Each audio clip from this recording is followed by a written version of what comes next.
But there's a lot of science behind this. We are happier when we're pursuing something worthwhile. And it doesn't have to be a big thing. It could be a little thing. And here's what happens all the time. And I was on my path to this. I worked 20 years in the wrong career. I have so many friends of mine. I'm 63. So I have a lot of my friends who have retired from 40 years in a career they hated. And now their health is really bad. And they're on their way down. That's a terrible formula for your later years. Do projects until you die is sort of how I put it. Welcome to the 5 Flavors of Happiness, hosted by Susan Piper. Hey everyone, and welcome. Thank you for tuning into the 5 Flavors, a podcast where we talk all about happiness, how you found it, how you keep it, and how it's changed. Today, I am thrilled to sit down with Dr. Blair, psychologist, founder of Best Life Masterclass, business and growth coach, author of 3 amazing books, Living at the Summit, From Autopilot to Authentic, and Born, Love, Die, a renowned public speaker, an incredibly inspirational person. Dr. Brett, thank you so much for your time today. Thank you very much for having me. I'm blushing by that fabulous introduction. Well, that is my job. You're great at it. I should hire you to introduce me. Since we don't have a lot of time, this is a relatively short podcast. We're just going to dive right in, and I'm going to ask you our signature question. Can you tell me what your 5 flavors of happiness are and how you found them? Sure. Number 1 of all of them is being around positive people. It's absolutely maybe one of the most important things.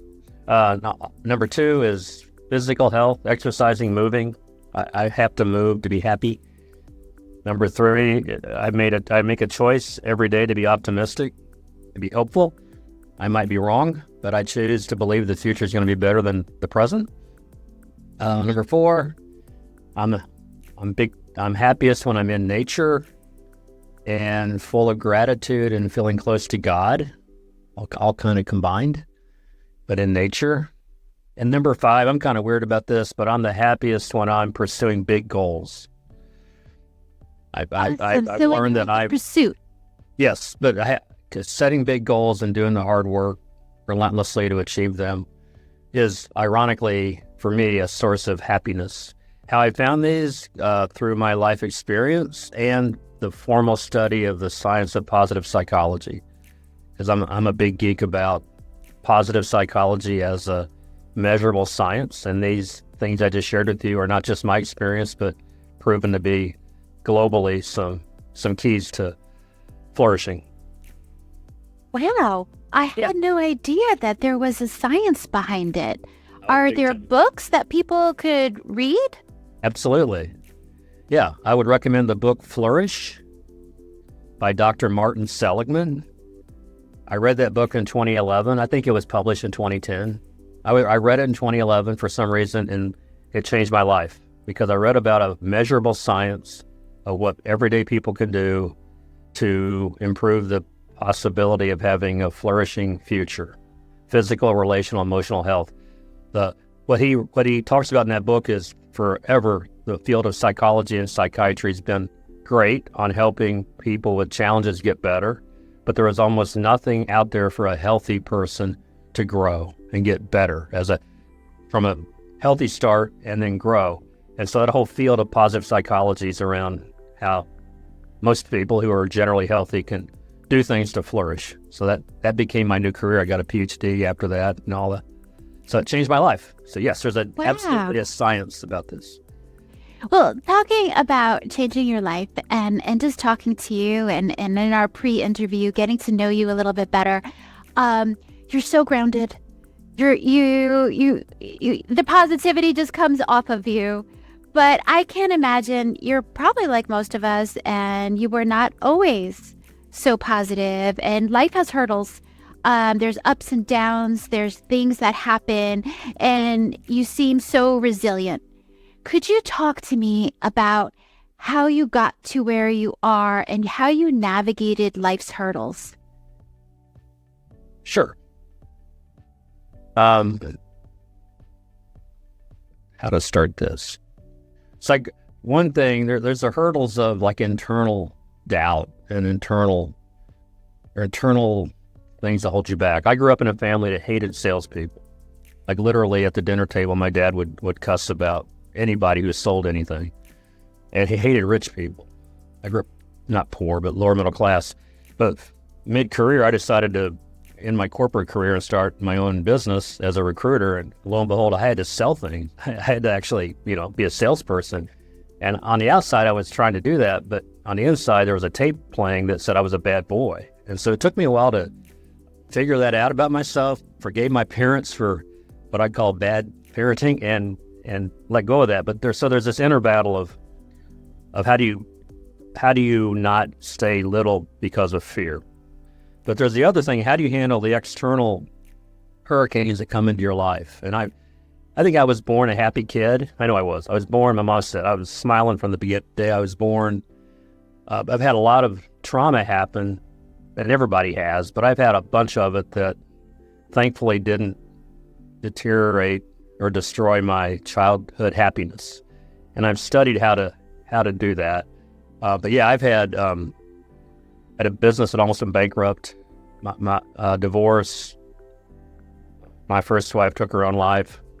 More recently, my second wife got ALS and died. So I've had really sad ups and downs, but thankfully have been able to navigate through that. Still a very positive person, and I believe trending upward through the ups and downs. I don't know if you've studied post-traumatic growth, but there's a thing where you can actually grow through trauma, not just rebound, or even a lot of people are damaged badly after traumatic experiences. And most people can bounce back, and some can actually grow. And I want to be one who can grow through it. So kind of a long-winded story, but, and I study this, but kind of surrounding yourself with habits that lead to positivity. And by the way, this book, Flourish, which talks specifically about a theory called PERMA, I can tell you about it, not only builds to flourishing, leads to a happier life, but it leads to more resiliency. They're very much correlated. So a happier person is more resilient. So talk to me about what is PERMA? Yeah, PERMA. It's a theory that Dr. Martin Seligman created to help a person grow in flourishing. And he added a V to it, so it's now PERMA-V, but there's P is positive emotions, E is engagement, or otherwise known as flow. When you're doing something and time just disappears, that's called engagement. The R in the PERMA theory is positive relationships. The M is meaning, either faith or part of something bigger than yourself. And the A in PERMA is accomplishment or achievement. And then the V, the dash V, is vitality or physical health. So his research shows that if an individual will grow in positive emotions, in engagement, in positive relationships, in meaning, in accomplishment, and in vitality, they're statistically more likely to be happier, healthier, better life. That is the theory that I've taken on in my life, and that's what I teach in my work, and it's amazing. Awesome. I feel like when you're talking about your work, and it reminds me of how I met you, which was scrolling through LinkedIn and seeing one of your posts about projects. Yeah. And you talk about how projects can make people happy. Could you talk to our audience a little bit about that? Because I feel like that's tangible. That's something that people could go home and could actually start today. Yes. No, happy people have projects. Bored people do you know many bored people that are happy? They don't correlate. So, and we're created for growth. Like we weren't born to just sit on the couch and watch TV. We were created to grow. We have an inherent desire to. We're at some level, and we have a potential at a higher level. We want to close that gap, and so I use the word projects to mean pick something to go work on. It could be your garden, it could be your health, It could be a new business. It could be actually write that book you've been dreaming of, or that poem. Paint a room in your house. But pick a specific thing, or more than one thing, and go do it, and you'll be happier. To me, that's common sense. But our culture leads us to think that we're happy by always being entertained, or always relaxing, or always addicted, or whatever the bad things are. So, but there's a lot of science behind this. We are happier when we're pursuing something worthwhile. And it doesn't have to be a big thing. It could be a little thing. And here's what happens all the time. And I was on my path to this. I worked 20 years in the wrong career. I have so many friends of mine. I'm 63. So I have a lot of my friends who have retired from 40 years in a career they hated. And now their health is really bad. And they're on their way down. That's a terrible formula for your later years. Do projects until you die is sort of how I put it. Fun projects, but projects. I love that. I want to ask you a question. This is in left field. I hope that's okay. And if it's not, you tell me. Because I scroll. I'm a scroller. I'm all over social media. I can't help it. And I had to take myself off and give myself breaks from it, because I end up comparing my happiness to somebody else's happiness, and I always feel like I fall short. And then I end up internalizing that and feeling bad about myself. Can you give us some words of wisdom so we can navigate this? Absolutely. Comparison is the thief of joy. Write that down. People's Facebook posts are their highlight reels. They're not their real life. We need to learn to I'm working on this. First of all, we need to get discipline around scrolling and the addictedness of online stuff. Facebook, Instagram, it can all just suck you in, and you, at a minimum, you lose your time to that instead of other more productive things. Comparing ourselves to others is a downward spiral. I forget who said this. Dr. Wayne Dyer says we need to learn to be independent of both the good and bad opinions of other people. I don't know why I'm going to this, but part of comparison, the problem looking at other people's highlight reels is we're comparing ourselves to them. We're also usually overly concerned what we think they think of us. Is my life as cool as their life? But we need to learn to be not affected by other people's opinions of us and just go in our own direction towards our own compass. A lot of times people have trouble with happiness because they don't love themselves. We need to love ourselves first. Have you ever heard the saying, if you talk to your friends like you talk to yourself, you would have no friends? Oh, wow. That is good. If you talk to yourself like you... If you talk to your friends like you talk to yourself... Oh, yeah, because we say terrible things to ourselves. We all say, the time. Like, you can't do that. Yeah, or I always do this, or I can never do that, or I always make that mistake. If you told your friends that, they'd be like, dude, why are you talking to me like that? Oh, our inner monologue. Wow. Oh, the inner monologue is, you just put it. Our inner monologue is probably one of the biggest things that need to be right in order to be happy. Happiness is not a thing on the outside we go find. It's you don't like one day get that and then you're happy. By the way, I think happiness comes from the journey, not the arrival at the place, but the travel towards it. Yeah, I get that. Yeah, I get that. Like what you're building here with your right. podcast. Yeah, it's so fun, and it's doing. It is. And it was just, it sparked, I had this idea, and then I was just lucky enough to have people in my life who agreed, and you agreed, and it's amazing when things take off just from an idea. It's exciting, and it fills you with positivity and hope. Yeah, that's beautiful. And congratulations on doing it. But I think you're going to find the joy in this is the doing, not having it done. Oh, yeah. Oh, Yeah. absolutely. Like right now, we're having a Absolutely. blast doing this. Yes, because it's fun. It is so fun. But let me ask you one last question. Do you have any tangible tips that you can give our audience? I know the projects. We could tell them to take a project, work on your inner monologue.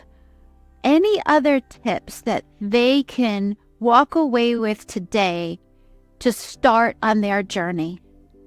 Yeah. A lot of times people don't know what it is they should be journeying toward. And if it's like a career question, I would recommend they remember what they dreamed of doing when they were like 5 or 8 years old. When I was 8, I knew I wanted to be a writer and a teacher. I knew I wanted to write a novel. And then somehow in high school, I got derailed and got more interested in money. And I chose engineering for my college degree instead of literature or teaching. And I spent 20 years in the wrong career. Now I'm a writer and a teacher, but it took me a long, long time to get around to that. And I'm very happy with what I'm doing because in my case, I'm doing what the kid in me knew I wanted to do. So it's oftentimes the child in you is the right voice. Right. It's like journeying to, you have to journey backwards in order to journey forwards. And I think part of that is when I was 5 or 6 or 7, I didn't even think about what other people thought about me. I was dreaming in my own brain, a lot less fearful, less concerned about other people's opinions, not thinking about money at all, just what would be cool. Sure. Later, Exactly. when layers and layers and layers of culture piled on me, I got a little derailed and I think I chose things around what I thought was normal or what would pay the bills or what other people thought I should do. So that's one. Another thing, can I add another piece of advice? Yeah, of course. Absolutely. I mentioned the book Flourish, and I recommend people read that. There's another book called The Tools. Have you heard of this or read it? No. Oh, it's so good. I think it's about 10 years old. But it's written by Phil Stutz, S-T-U-T-Z. And these are tools that he developed in his psychiatry practice to help his patients. But the very first tool is called the reversal of desire. And it basically says that we as humans prefer to live in comfort. We want to live in our comfort zone, and we can stay there on the couch and be comfortable. But we know that our best lives, our unlimited potential lie on the other side of our comfort zone. He draws a picture of like a wall of fear and pain. And going from comfort through that wall of pain and fear leads us to pure sunlight, our place of unlimited potential. And I know for me, it's this fear of rejection, fear of what other people might think, that holds me in my comfort zone. Or I'm at a point now I could retire. I played with that idea. I didn't like it at all, but I'm learning that the best Blair is not in my comfort zone, but doing hard, painful, scary things more and more and more. And that oftentimes is what holds people back from really being happy, is their own fear of this and that. So this book, The Tools, has really good practical advice on how to more often get out of your comfort zone and do scary things. Like start a podcast. Yes. And it is scary. It is. It is. Because Of you course think, it is. what are people going to think? But you're And smart. then you say, you know what? I'm just going to do it anyway. And they Good could job. always just turn it off if they don't want to listen. But we only have one last thing, and it's our fast round. This is when I ask 5 really quick questions, and you just give me one word answer or one thought answer. Ready? All right. I'm ready. Okay. I am happiest when? I'm visiting a new country with my wife. Oh, that's so cool. Your pictures must be amazing. We're going to Paris in 10 days. Oh, awesome. Last year we were in Ireland. It was beautiful. Oh, We were awesome. just looking at pictures too. Best way to find happiness is? To love yourself. I want to throw a curveball because we talked about our younger self. If you could give one word of advice to 8-year-old Brett, what would it be? Follow your dreams. Love it. When I need to get happy fast, I... Go for a walk or a run. Nature. I'm right there with you. That's where I get my ideas too. If happiness was a delicious flavor or food, what would it taste like? Sushi. Oh, sushi. Yes. Harris Teeter's got really good sushi, too. Waraji has the best sushi. Awesome. Well, thank you so much, Brett. Thank you for your time. Thank you for your honesty. And I'm going to leave links to everybody to all of your books and your website so people can reach out to you. Well, thank you for this, and thank you for what you're doing. The world needs more positivity, that's for sure. And you're giving it. It's a good job. Awesome. Thank you. And be sure, folks, to like and subscribe so we move up in the algorithm. All right, everybody. Have a great day. Bye-bye.